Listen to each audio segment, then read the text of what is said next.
রাজ্য পুলিশি ব্যবস্থায় আমূল সংস্কারের উদ্দেশ্যে সুপ্রিম কোর্টের নির্দেশ অনুসরণ করে ত্রিপুরা সরকার বিভিন্ন পদক্ষেপ নিয়েছেন। শতাব্দী প্রাচীন ঔপনিবেশিক পুলিশ আইন বাতিল করে ত্রিপুরা পুলিশ আইন 2007 প্রণয়ন করেছেন। পুলিশের প্রভূত ক্ষমতার সংযত ও আইনানুগ প্রয়োগের উদ্দেশ্যে গঠন করেছেন পুলিশ বোর্ড। এই বোর্ড পুলিশের জন্য তৈরি করেছেন 10টি নীতি নির্দেশিকা। এই নীতি নির্দেশিকাগুলো মেনে কাজ করলে পুলিশের বিরুদ্ধে জনগণের ক্ষোভ বহুলাংশে কমে যাবে। এই উদ্দেশ্যেই গঠন হয়েছে পুলিশ দায়বদ্ধতা কমিশন। এই কমিশন আসলে একটি নজরদারি সংস্থা। পুলিশের দুর্ব্যবহার, দুর্নীতি, ক্ষমতার অপব্যবহার, মানব অধিকার লঙ্ঘনের মতো গুরুত্বপূর্ণ বিষয়গুলো নিয়ে অভিযোগ করা ও প্রয়োজনীয় সুপারিশ করা এই কমিশনের দায়িত্বের মধ্যে পড়ে।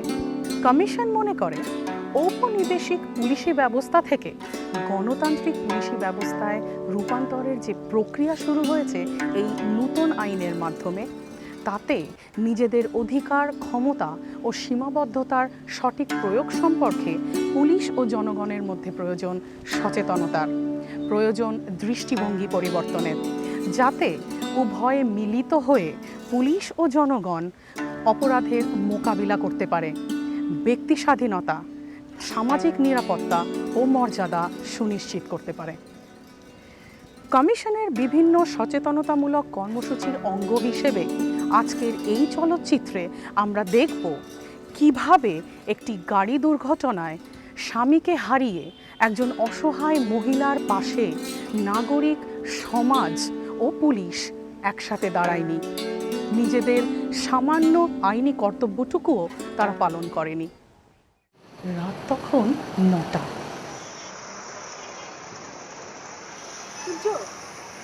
একটু তাড়াতাড়ি হাঁটো, অনেক দেরি হয়ে গেছে। বাড়ি গিয়ে আবার রান্না বান্না করতে হবে তো। আসছি গো, আসছি। আরে আসলে কি জানো, এই নন্দুবাবুর বাড়িতে অনেকটা সময় এক জায়গায় বসে বসে গল্প করলাম তো, আরে তাই পায়ে একটু ঝিনঝিন ধরেছে। তুমি এগো, আমি আসছি।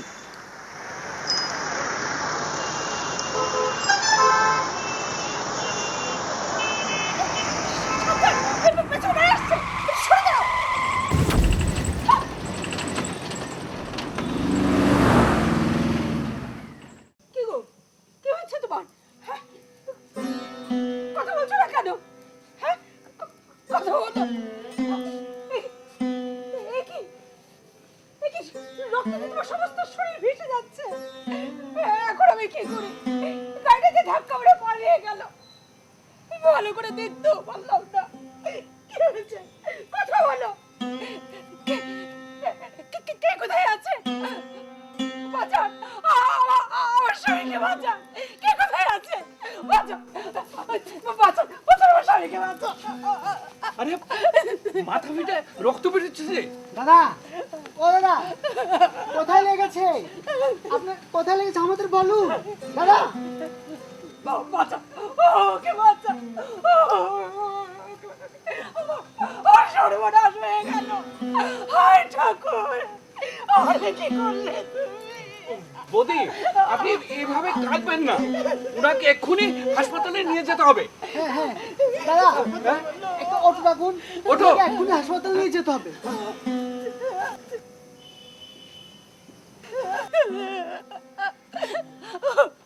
দাদা, ও দাদা, কোথায় লেগেছে? কোথায় লেগেছে আপনার? আমাদের বলুন দাদা। ও দাদা, ওকে বাঁচান আপনারা। দাদা, দাদা, দাদা একটু থামুন, দাদা থামুন। এই অ্যাক্সিডেন্ট হয়েছে দাদা, হাসপাতালে যেতে হবে। একটু কষ্ট করে নিয়ে চলুন না।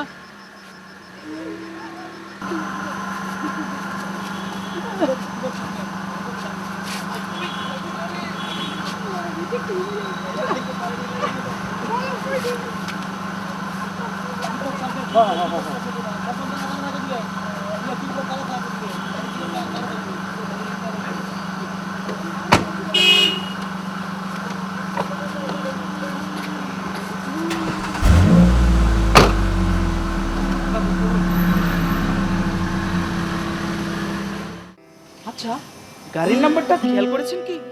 আসলে গাড়িটা ধাক্কা দিয়েই এত দ্রুত বেরিয়ে গেল যে ভালো করে গাড়ির নাম্বারটাও দেখতে পারলাম না। তাছাড়া এই স্ট্রিট লাইটের আলোতে এর থেকে বেশি দেখা কি সম্ভব? হ্যাঁ, নাম্বার প্লেটের আলোটা তো জ্বলছিল না, তবু অনেক কষ্টে শেষে 3টা সংখ্যা দেখেছি। কি? হ্যাঁ দাঁড়ান বলছি।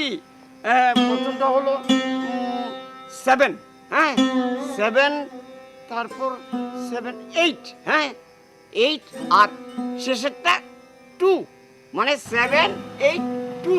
হ্যাঁ, তাহলে খবরটি দিয়ে থানায় একটা এফআইআর করা দরকার। নেবে না। আরে আহত ব্যক্তি বা তার স্ত্রী অথবা তার কোন নিকটাত্মীয়ই একমাত্র এফআইআর করতে পারে, আর অন্য কেউ এফআইআর দিলে পুলিশ তা নেয় না। তাছাড়া এফআইআর দিতে অনেক হয়রানি আছে, পুলিশ নানা ধরনের প্রশ্ন করবে। হ্যাঁ, কথায় আছে পুলিশের চলে 18 গা। তাছাড়া গাড়ির সঠিক নম্বর, ড্রাইভারের নাম, মালিকের নাম এইসব জানা না থাকলে পুলিশ কি করবে? পুলিশ কার বিরুদ্ধে মামলা নেবে? ঠিক বলেছেন দাদা। আহত ব্যক্তি বা তার স্ত্রীর কোনো নাম ঠিকানাই তো আমরা জানি না, আর এসব না বলতে পারলে তো পুলিশ এফআইআর নেবে না, আর উল্টো আমরাও ঝামেলায় পড়ে যাব, বুঝলেন? থাক তাহলে চলুন আমরা ঠিক আছে। চলুন। পথচারীদের কথোপকথন থেকে বোঝা গেল থানায় অভিযোগ জানানোর বিষয় সংশ্লিষ্ট আইন সম্পর্কে তাদের ধারণা একেবারেই স্পষ্ট নয়। বেপরোয়া গাড়ি চালানোর ফলে দুর্ঘটনা ঘটলে যে অপরাধ হয় তা ধর্তব্য অপরাধ। থানায় অভিযোগ বা এফআইআর যে কেউ করতে পারে। যিনি ঘটনা দেখেছেন তিনি তো অবশ্যই পারেন। এই অভিযোগ জানানোর জন্য অপরাধীর নাম, ঠিকানা, গাড়ির নাম্বার বা ক্ষতিগ্রস্ত ব্যক্তির নাম ঠিকানা জানা বাধ্যতামূলক নয়। যদি জানা থাকে তাহলে তো অবশ্যই ভালো, আর যদি না থাকে আপত্তির কিচ্ছু নেই। পুলিশ তদন্ত করে সব সংগ্রহ করে নেবে। এই দুর্ঘটনায় পথচারীদের কর্তব্য ছিল দুর্ঘটনার খবর সঙ্গে সঙ্গে থানায় জানানো। দুর্ঘটনায় জড়িত ট্রাকটির যে 3টি সংখ্যা মনে ছিল তা পুলিশকে জানালে পুলিশ অন্যান্য থানায় খবর পাঠিয়ে ট্রাকটিকে আটকাতে পারত। পথচারীদের সামান্য তথ্যের উপর ভিত্তি করে পুলিশ তদন্ত শুরু করতে পারত। এই ধরনের অজ্ঞতার কারণে পুলিশ ও জনসাধারণের একসাথে অপরাধ মোকাবিলা করা সম্ভব হয় না।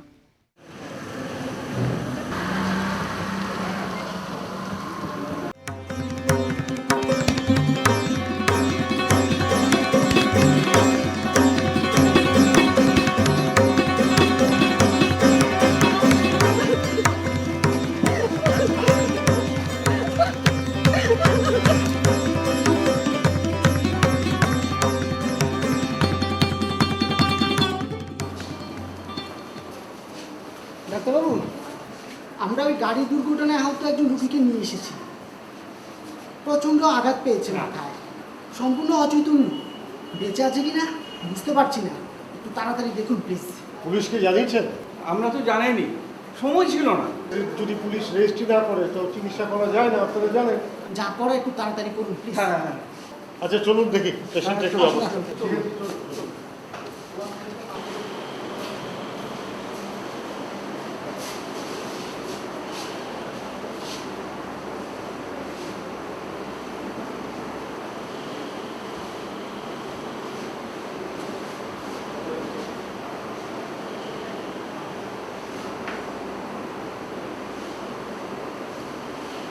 একটু বেঁচে দিন। মাথায় তো গুরুতর আঘাত লেগেছে, মনে হচ্ছে হসপিটালে আসার আগেই উনার মৃত্যু হয়েছে। তাহলে আমরা পুলিশ আউটপোস্টকে জানিয়ে দিই। আমি জানিয়ে দিচ্ছি। ঠিক আছে, আপনি জানিয়ে দিন। আর শুনুন, ওই পেশেন্ট পার্টিকে আমি ডেকে নিয়ে আসছি। একটু ডাকুন। পেশেন্ট পার্টি কে আছে? তাড়াতাড়ি আসুন, তাড়াতাড়ি আসুন। দেখুন, হাসপাতালে আসার আগেই ওনার মৃত্যু হয়েছে। আমরা ডেথ সার্টিফিকেটটা দিয়ে দেবো। হ্যাঁ, এটা পোস্টমর্টম হবে। তারপরে আপনার রেকর্ডিংটা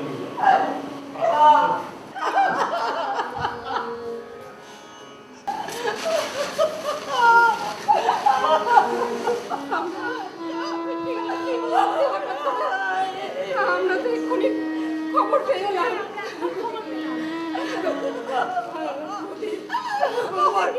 আমার সব শেষ।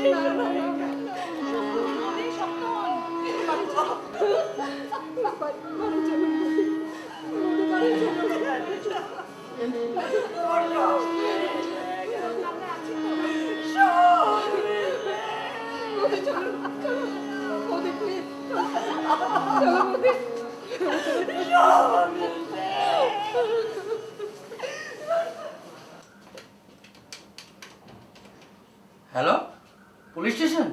কি বললেন? GB outpost? শুনুন, আমি জিবি হাসপাতালে ডাক্তারবাবু বলছি। এখানে আনন্দপুর থানা এলাকার কাছাকাছি এক গাড়ির দুর্ঘটনায় মৃত ব্যক্তিকে আনা হয়েছে। আপনারা একটু তাড়াতাড়ি আসুন, প্লিজ তাড়াতাড়ি আসুন। পুলিশ কেস না হওয়া পর্যন্ত চিকিৎসা করা যাবে না, ডাক্তারবাবুর এই ধারণা সম্পূর্ণ ভুল। আইনের কোথাও এমন নির্দেশ নেই। কোনো প্রকার আইনি প্রক্রিয়ার কারণে চিকিৎসা না করা অথবা স্থগিত রাখা শুধু অন্যায় নয়, অপরাধও। যেমন অপরাধ সংশ্লিষ্ট থানা এলাকায় ঘটনা ঘটেনি বলে এফআইআর না নেওয়া।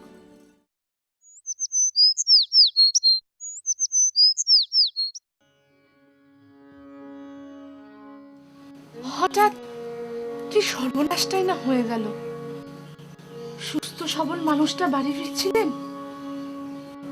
আহারে রাস্তায় সব শেষ। যা হবার তা তো হয়েই গেছে, সামনের কথাও তো ভাবতে হবে।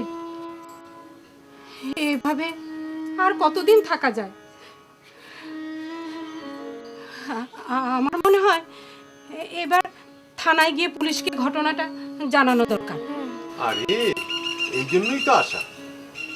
চলুন সবাই মিলে থানায় যাই, থানায় গিয়ে এফআইআরটা করতে হবে। আমি যাব, আমি থানায় যাব। থানায় গিয়ে আমি সব বলবো।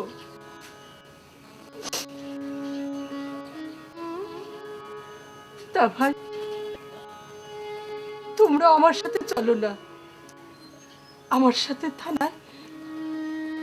বৌদি, তুমি বরং রেডি হয়ে আসো, আমরা তোমার সঙ্গে যাব। ঠিক আছে, আমি এক্ষুনি তৈরি হয়ে আসছি। তোমরা তোমরা একটু বসো।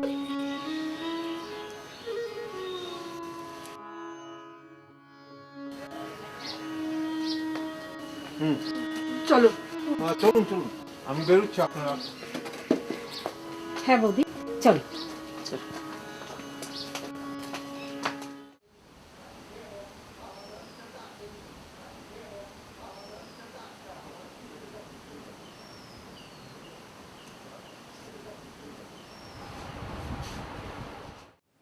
নমস্কার স্যার। নমস্কার। 3 দিন আগে 2রা জুলাই আনন্দপুর বাজার এলাকার বড় রাস্তার পাশে আমার স্বামী গাড়ি দুর্ঘটনায় মারা যান স্যার। জায়গাটি আপনার থানা এলাকার মধ্যেই পড়ে স্যার। আমি এফআইআর নথিভুক্ত করতে এসেছি। আমার এফআইআরটি আপনি নথিভুক্ত করুন স্যার। এফআইআর লিখে এনেছেন? না স্যার। লিখে নিয়ে আসুন। গাড়ির নাম্বার, ড্রাইভারের নাম ও গাড়ির মালিকের নাম এবং ঠিকানা অবশ্যই উল্লেখ করবেন। স্যার, রাত 9টার সময় দুর্ঘটনাটা ঘটে। আমি তখন নিরুপায় এবং দিশেহারা ছিলাম স্যার। স্বামীর দিকে আমার নজর ছিল। গাড়িটি শুধু ট্রাক ছিল, আমি এইটুকুই বলতে পারি স্যার। ঘটনাটা ঘটার পর দ্রুত বেগে গাড়িটি পালিয়ে যায় স্যার। আমি নাম্বার খেয়াল করিনি। ড্রাইভার বা মালিকের নাম, ঠিকানা কিছুই আমি জানি না স্যার। এসব তথ্য না জানলে তো মামলা হবে না। খোঁজ খবর করে সংগ্রহ করুন, যে পথচারীগণ আপনাকে সাহায্য করেছিল তাদের জিজ্ঞেস করুন। স্যার, পথচারীদের আমি কাউকে চিনি না স্যার। যে দুজন আমার সঙ্গে হাসপাতালে গিয়েছিল তারা বলেছে স্যার তারা নাকি নাম্বার খেয়াল করেননি। তাহলে আপনি এখন আসুন। এই অবস্থায় আমাদের কিছু করার নেই। ঘটনার সঙ্গে সঙ্গে জানালে তাও আমরা একটু চেষ্টা করে দেখতে পারতাম। স্যার, ঘটনার অল্প কিছুক্ষণের মধ্যে আমার স্বামী মারা যান স্যার। হাসপাতালে নিয়ে যাবার পর ওখানকার ডাক্তারবাবু সঙ্গে সঙ্গে পুলিশ আউটপোস্টে খবর দিয়েছে স্যার। আমায় বলেছে স্যার আউটপোস্ট থেকে নাকি আপনাদের থানায় সঙ্গে সঙ্গে খবর পাঠানো হয়েছে স্যার। সেই খবর আমরা পেয়েছি, সেই অনুযায়ী আমরা পোস্টমর্টম করিয়েছি, কিন্তু এই খবরে তো আর এফআইআর হয় না, আর এফআইআর ছাড়া তদন্ত হবে না। তাই আপনি এখন আসুন। এই অবস্থায় আমাদের আর কিছু করার নেই। স্যার, ঠিক আছে স্যার।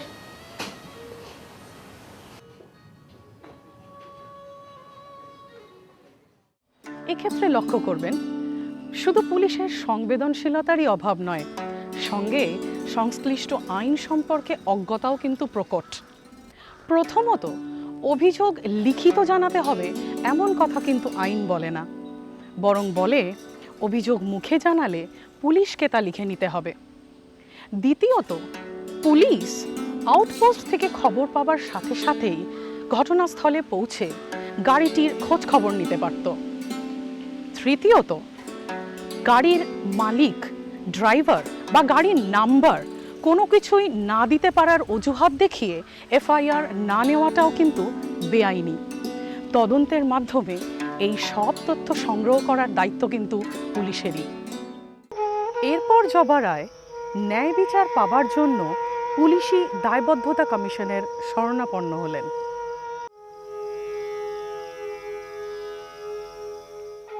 পুলিশ কমিশনের নোটিশ পাবার পর থানার ওসি জবা রায়ের বাড়িতে গেলেন। জবা দেবী ঘরে আছেন? জবা দেবী? কে? কি স্যার, আপনি আমার বাড়িতে? আমি কি কোনো অন্যায় করেছি স্যার? আরে না না, আপনি কেন অপরাধ করবেন? ভুল তো আমরাই করেছি। আপনার অভিযোগ মানে এফআইআর না রেখে আমরা ভীষণ ভুল করেছি। আপনি থানায় যান, এফআইআর দাখিল করুন। এফআইআর নথিভুক্ত হলে তদন্তক্রমে আমরা সব বের করব। এর জন্য আপনি কষ্ট করে আমার বাড়িতে এলেন স্যার? আপনার কত কাজ, আপনাকে অসংখ্য ধন্যবাদ স্যার। আমি থানায় গিয়ে এফআইআর দিয়ে আসবো। ধন্যবাদ আপনাকেও। আমি সব ব্যবস্থা করে দিচ্ছি, আপনি কোনো চিন্তা করবেন না। তদন্তক্রমে আমি সব আপনাকে ক্ষতিপূরণের ব্যবস্থা করে দেব। কিছুটা দেরি হয়ে গেল বলে দুঃখিত। আচ্ছা, আজ আসি। নমস্কার স্যার।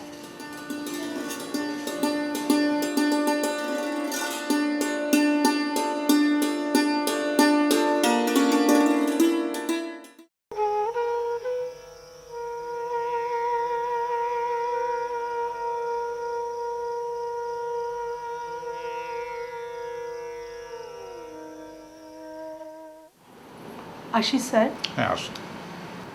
নমস্কার স্যার। নমস্কার, বসুন।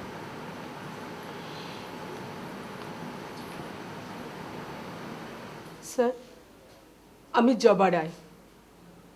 কিছুদিন আগে পুলিশ কমিশনে